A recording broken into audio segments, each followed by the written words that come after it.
안녕하세요. 미르의 행복지마 삼국지입니다. 서주에 부는 풍은 원술 유비를 잡으러 대군을 보냈으나 여포 화살 한 대로 유비를 고하는구나. 원술은 조조의 간계에 노란하고 유비는 이를 알면서도 풍운에 휩싸이는데 여포 그래도 유비의 인의에 대답을 합니다. 유비는 소패로 오면서 조용히 때를 기다리고 있습니다. 관우와 장비, 미축, 손건과 매일 앞으로의 일을 의논합니다. 몸을 굽혀 분수를 지킴으로써 천명이 이르기를 기다릴 일이요 함부로 천명과 싸우려 들어서는 아니 된다. 서주를 여포에게 내어주고 소패로 들어올 때 불평에 가득 찬 관우와 장비를 그렇게 달래면서 조용히 힘을 길러야 한다고 당부를 합니다. 그렇게 며칠이 되지 않아 원술이 공격해 온다는 정보가 들어옵니다. 천자의 조서 때문에 원술과 이롭지 못한 싸움을 하다 적지 않은 군사를 꺾인 데다 소패란 고을이 또한 작고 궁벽해 아직 이전의 세력도 회복하지 못한 터라 원술을 감당해낼 자신이 없었습니다. 제가 나가서 싸우겠습니다. 답답한 마음으로 의논을 하는 중에 장비가 나섭니다. 따지고 보면 유비가 그토록 궁하게 된 원인은 자신의 술주정 때문이라 할 수도 있어 남 먼저 나선 것입니다. 손건이 그런 장비를 가로막습니다. 지금 소패에는 군사도 적고 양식도 넉넉하지 못한데 어찌 원술의 수만 대군을 당해내겠습니까? 차라리 여포에게 글을 보내 급함을 알리고 도움을 청하는 편이 옳습니다. 여포 그 의리 없는 도둑놈이 우리를 구해주러 올 리가 있어? 공연히 때만 늦추고 말 것이요. 장비가 우기고 나섰습니다. 그때 유비가 천천히 고데기를 끄덕이며 말합니다. 손건의 말이 옳다. 먼저 여포에게 글을 보내도록 하자. 그리고 그날로 여포에게 글을 보냈습니다. 장군께서 너그러이 살피시어 이 비를 소패에 머물도록 허락해 주시니 실로 하늘에 가득한 덕을 입었습니다. 그런데 이제 원술이 전날의 사사로운 원한을 잊지 못해 기령으로 하여금 수만 군을 이끌고 이곳에 이르게 하매 장군께서 구해주시지 않으면 저녁까지도 버텨내지 못하고 망할 지경이 되었습니다.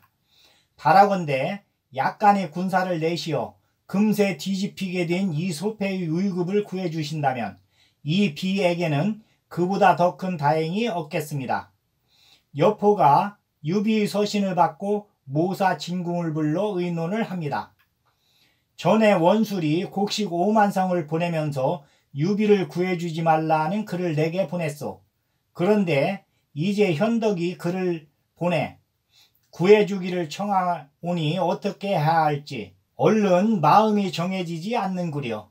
생각해보면 현덕이 소패에 있는 것은 내게 크게 해로울 게 없으나 원술이 현덕을 꺾고 소패를 손에 놓으면 북으로 태산의 여러 장수들과 이어져 함께 나를 치려들지도 모르겠소.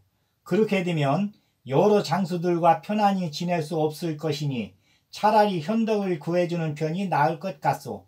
공의 생각은 어떠시오? 장군의 말씀이 옳습니다. 현덕을 구해드리십시오. 진궁도 잠깐 생각에 잠기더니 이내 그렇게 말했습니다.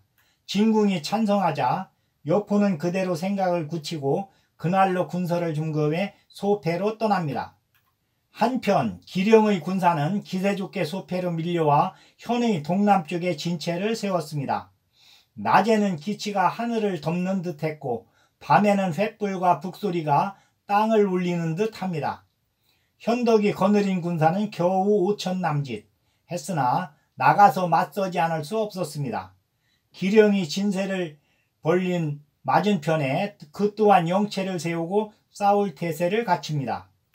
그런데 갑자기 여포가 군사를 이끌고 와서 현의 서남쪽에 진체를 내렸다는 전갈이 들어왔습니다. 유비는 여포가 자기를 구하러 온 줄 알고 기뻤습니다. 그러나 기령은 그렇지가 못했습니다. 곧 여포에게 글을 보내 신의 없음을 따지고 들었습니다. 어떻게 보면 여포의 입장이 잠옷 난감해 보였으나 여포는 미리 생각해둔 게 있는 듯 진궁에게 말합니다. 내가 원술과 유비 양쪽이 모두 나를 원망할 수 없게 일을 처리할 계책이 하나 있어. 그리고는 기령과 유비에게 각기 사자를 보내 두 사람을 함께 술자리에 청합니다. 여포가 자신을 청했다는 기별을 받자 유비는 곧장 여포에게 가려고 했습니다. 여포라면 이를 가는 장비가 유비의 옷깃을 잡았습니다. 형님, 가지 마십시오. 여포란 놈이 딴 마음을 먹고 수작을 부리는 겁니다. 내가 박하게 대답하지 않았는데 그가 나를 해칠 리 있겠느냐. 유비가 그런 장비를 타이르듯 말하며 그대로 말 위에 올랐습니다. 그럼 저희들이 형님을 모시겠습니다. 유비가 기하의 떠나려 하자 관우와 장비가 그렇게 말하며 따라 나섭니다. 여포의 진체에 이르자 여피가 웃음으로 유비를 맞았습니다. 내가 이번에 특별히 공의 위태로움을 풀어줄 테니 뒷날 뜻을 이루거든 잊지나 마시오. 제법 거드름까지 섞인 말이었으나 유비는 공손하게 감사하고 여포가 권하는 자리에 앉았습니다. 그 뒤에 관우와 장비가 칼을 찬 채 시립해 섭니다. 기령 장군께서 이르셨습니다. 군사 하나가 들어와 여포에게 알렸습니다. 기령이 왔다는 말에 유비가 놀라 급히 몸을 감추려 하는데 여포가 능청스럽게 말렸습니다. 내가 생각한 게 있어 양편을 모두 한자리에 불렀소. 너무 의심하지 마시오. 그러나 여포의 속셈을 모르는 유비로서는 불안하지 않을 수 없었습니다. 놀라기는 기령이 더했습니다. 말에서 내려 여포의 장목으로 들어오던 기령은 유비가 거기에 앉아있는 걸 보자 낯새까지 변했습니다. 급히 나가려다 좌우에서 말리는 바람에 못 가고 있는데 여포가 어린아이 안듯 덥석 하나 들였습니다. 장군께서는 이 기령을 죽이려 하십니까? 여포에게 잡혀 바둥거리면서 기령이 다급하게 물었습니다. 여포가 느긋이 대답합니다. 아니요. 그럼 저 키 큰 아이를 죽이시려는 겁니까? 그것도 아니외다. 그럼 무얼 어쩌시려고 이러십니까? 현덕과 이 여포는 형제요. 이번에 장군이 군사를 이끌고 와서 곤궁에 빠진 걸 구해주고 싶을 뿐이요. 그렇다면 결국 이 기령을 죽이시겠다는 뜻이 아니오니까? 그러자 여포는 더욱 능첨스럽게 말합니다. 그럴 리야 있겠소. 나는 평생에 싸움을 좋아하지 않았소. 오히려 싸움 말리기를 좋아해 왔으니 이번에도 양쪽을 위해 화해를 주선해 볼까 하오. 이미 서로 군사를 내었는데 어찌 화해가 이루어질 수 있겠습니까? 내게 한 가지 방법이 있소. 하늘이 정해주는 대로 따르는 법이요. 어쨌든 서로 보는 예나 갖추시오.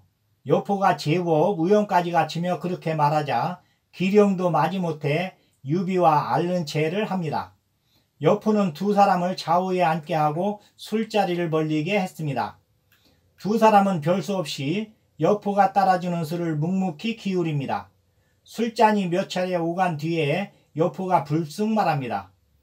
그대들 양가는 모두 이 여포의 낯을 보아서라도 각기 군사를 거두시오. 실로 어처구니 없는 말이었습니다. 여전히 여포의 속셈을 헤아릴 길 없는 유비는 말없이 여포의 얼굴만 쳐다봅니다. 그때 기령이 불끈하여 소리칩니다.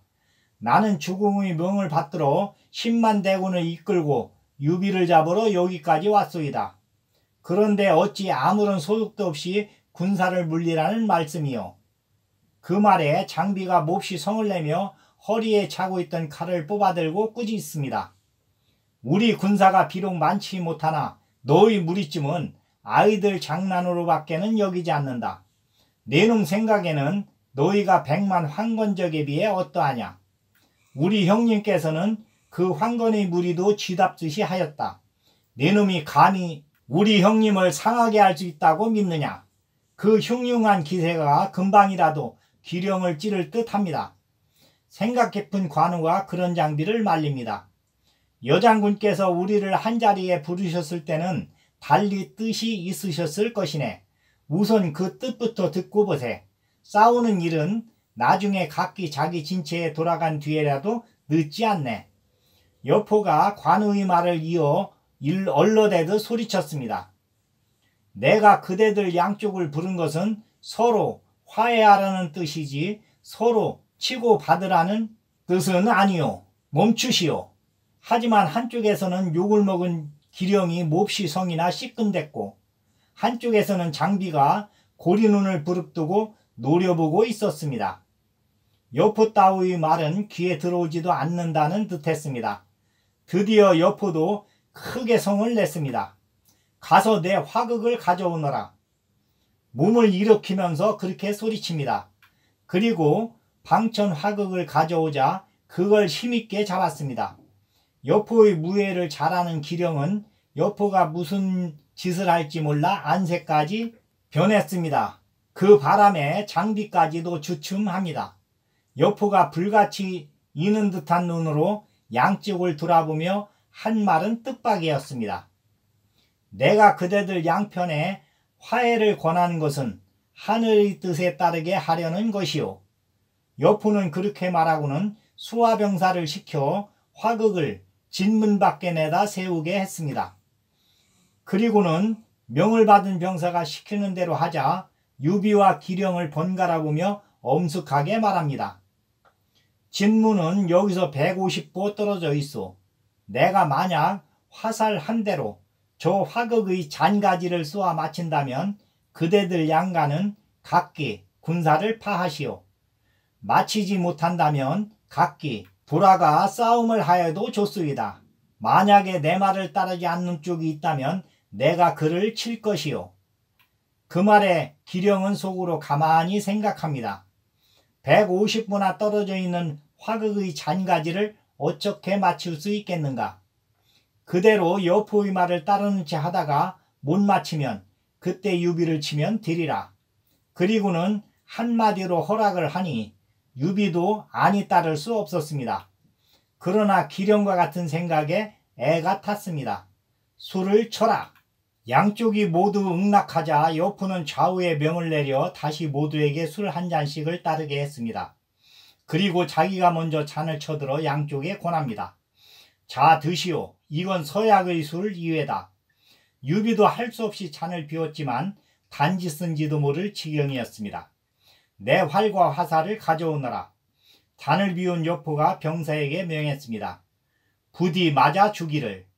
여포가 활과 화살을 받아지고 일어서는 걸 보고 유비는 속으로 빌었습니다. 그러나 여포는 숨을 고르는 법도 없이 시우의 화살을 먹이더니 힘껏 당겼습니다. 맞아라. 이윽고 여포가 가을달 모양이 된 활에서 시우를 놓았습니다. 화살은 땅에 떨어지는 살별처럼 시우를 떠나더니 가벼운 쉿소리와 함께 화극의 잔가지에 맞고 튕겨났습니다. 그 귀신같은 솜씨에는 보는 사람들로 하여금 하나같이 갈채를 보내게 했습니다. 실로 그 옛날 활로 이름을 떨친 후예에 비견할 만한 신기였습니다. 여포도 통쾌한지 한참을 낄낄거리더니 활을 던지고 유비와 기령의 손을 끌어 서로 잡게 하며 말합니다. 이것이 바로 하늘의 뜻이요. 이에 두 분은 각기 군사를 거두도록 하시오. 그리고는 다시 명하여 술을 가져오게 한 뒤 둘 모두에게 큰 잔으로 한 잔씩 따라주었습니다. 유비는 당장 위급을 면하게 되어 기뻤지만 마음 한구석으로 부끄러움도 잃었습니다. 당당히 힘으로 헤쳐나가지 못하고 남의 도움으로 간신히 빠져나가게 된 자신의 처지가 새삼 서글퍼진 것이었습니다. 기령은 어이가 없었습니다. 여포의 귀신같은 활솜씨에 놀라는 것도 잠시 이내 자신의 난감한 자지가 떠올랐습니다. 한참을 말없이 있다가 볼멘 소리로 우물거립니다. 이렇게 되니 장군의 뜻을 따르지 않을 도리가 없게 되었습니다만 실로 내 처지가 난감합니다. 이대로 돌아가면 주공께서 어떻게 믿어주시겠습니까? 내가 글을 써서 공로에게 보내겠소. 여포가 태연스럽게 대답합니다. 더 할 말이 없게 된 기령은 쓴 술을 몇 잔 더 마시다가 여포가 써주는 글을 받아 먼저 돌아갔습니다. 내가 아니었으면 공의 위태로움에서 벗어나기 어려웠을 것이요. 기령이 돌아간 뒤 여포가 다시 한번 거드름을 떨었습니다. 그런 여포에게 유비는 절하며 고마움을 표하고 관장 두 아우와 진채로 돌아왔습니다.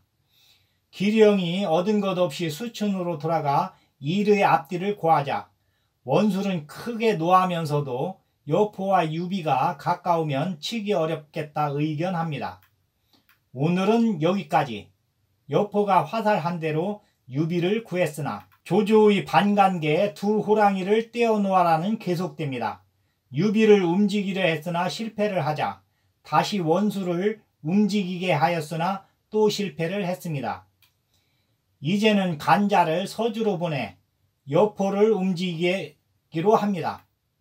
그리고 마지막에는 군사를 일으켜 서주를 복속시키기로 계획을 세웁니다. 다음 시간에는 장비가 또 사고를 치는 그 이야기를 하겠습니다.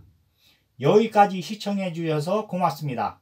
구독과 좋아요, 알람은 저희 방송에 큰 힘이 됩니다. 더욱 좋은 방송으로 찾아뵙도록 최선을 다하겠습니다. 감사합니다.